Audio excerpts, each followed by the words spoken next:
we have looked at situations where markets make allocations, and we build a metric to measure it. And we found out that the competitive market does a pretty good job. In terms of our efficiency criteria, it's right up there near the top, if not at the top. Monopoly had a little bit of a problem. It was another type of allocation, another market with a different allocation, a little bit of a problem. We knew that it was not going to maximize the size of our pie, so we talked a bit about policy response to that. And the policy response was this idea of antitrust, Section 2 of the Sherman Act. We looked at what happens in oligopolies. Sometimes oligopolies succeed at getting output low and prices high. Sometimes they collapse down near the competitive level. In this first part of Module 8, that is Lesson 1, we're going to talk about situations where there are what economists call information problems. They're information problems. And what this means is that we're going to look at situations where the conditions look perfect for a competitive outcome. The market looks like it should be competitive and should work, but because of the nature of information in this market, that is, maybe it's the lack of good information, or maybe it's the fact that some parties have better information than other parties. We call that asymmetric information, that we can see sort of perverse outcomes. Outcomes that make the benevolent dictator eyes pop open and realize the pie is not nearly as big as what he or she had hoped it would be, because these information problems have pushed the equilibrium in a way that's really not very attractive from society's point of view. And the first one of these we're going to look at is something called the winner's curse. And to characterize this winner's curse, we're going to start with a little picture here. So this is my depiction of the Gulf of Mexico. We're looking off the edge of Texas, and we're going to put on the top, just so we know what we're talking about here, that we're dealing with something we'll call the winner's curse.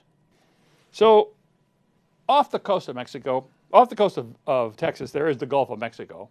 And below the waters of the Gulf of Mexico, there's something called the Outer Continental Shelf. It's really about the first 12 miles from the edge of the beach line, from the edge of water on the beach, next 12 miles out. It's called the Outer Continental Shelf, and essentially by sort of accepted standards around the world, that belongs to the country. So that belongs to the United States. The federal government has the rights to those 12 miles. And the federal government, oil companies found out before the federal government did, oil companies said, hey, there's oil underneath there. In fact, there's a lot of oil underneath there. There are big pools of oil, and we would like to build ourselves a derrick, a big old oil derrick here, and drop a pipe right down in there and start taking that oil out of that hole and underneath the water, underneath the Outer Continental Shelf. Government says, okay, that's fine, but you're going to have to pay me for it. We'll sell you the mineral rights. And so the government sets up something called OCS tract leases, OCS auctions,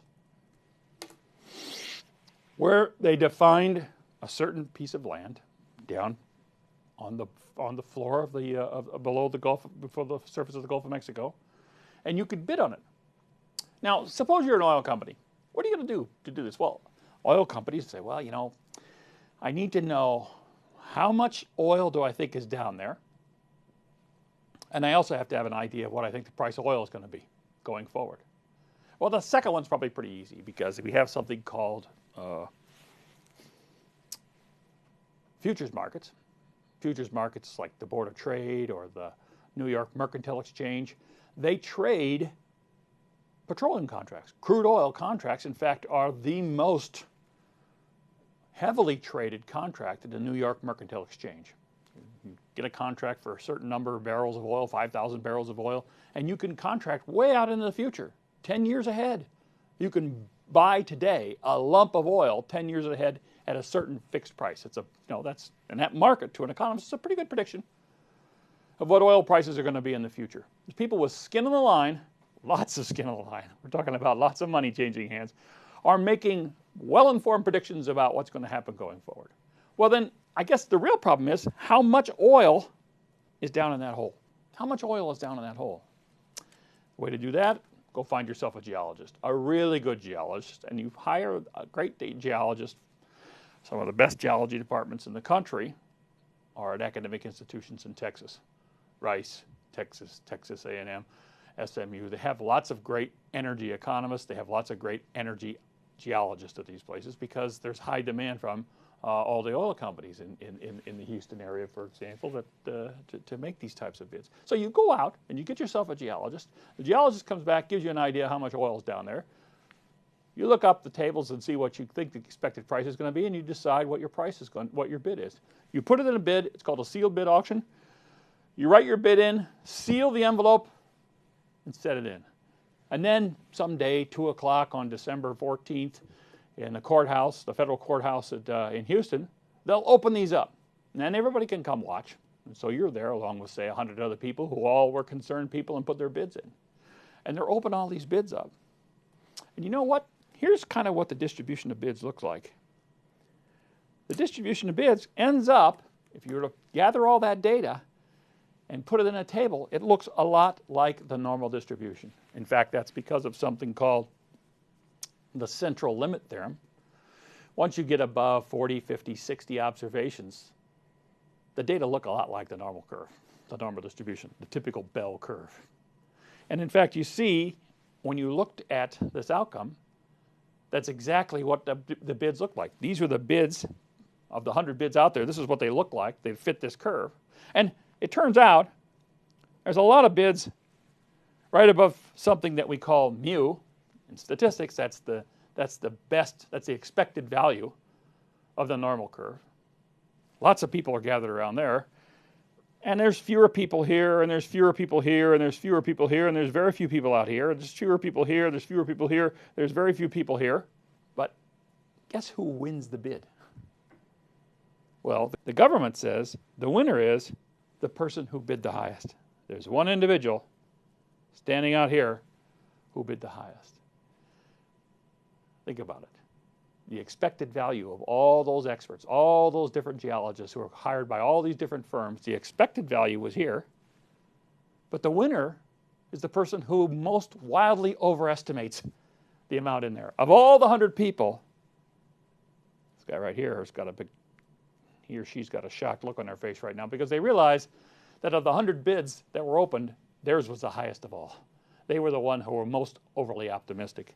This is what's called the winner's curse.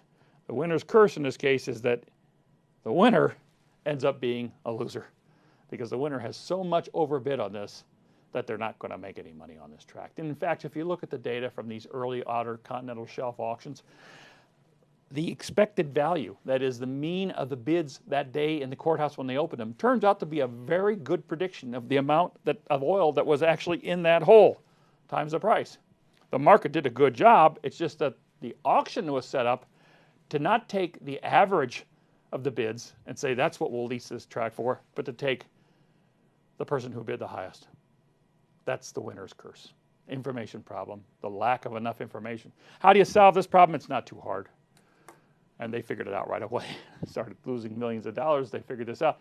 You have to make your bid conditional upon. So you go to your geologist and you get your estimate from the geologist about oil, and you get the estimates about the price, and you think, okay, here's what I think the value is. But then you have to say, but what's the strategically correct bid, conditional upon the fact that my bid is going to be highest relative to the 99 others. Basically what that means is you're going to have to bid strategically. Nash is a very good candidate for that bid function.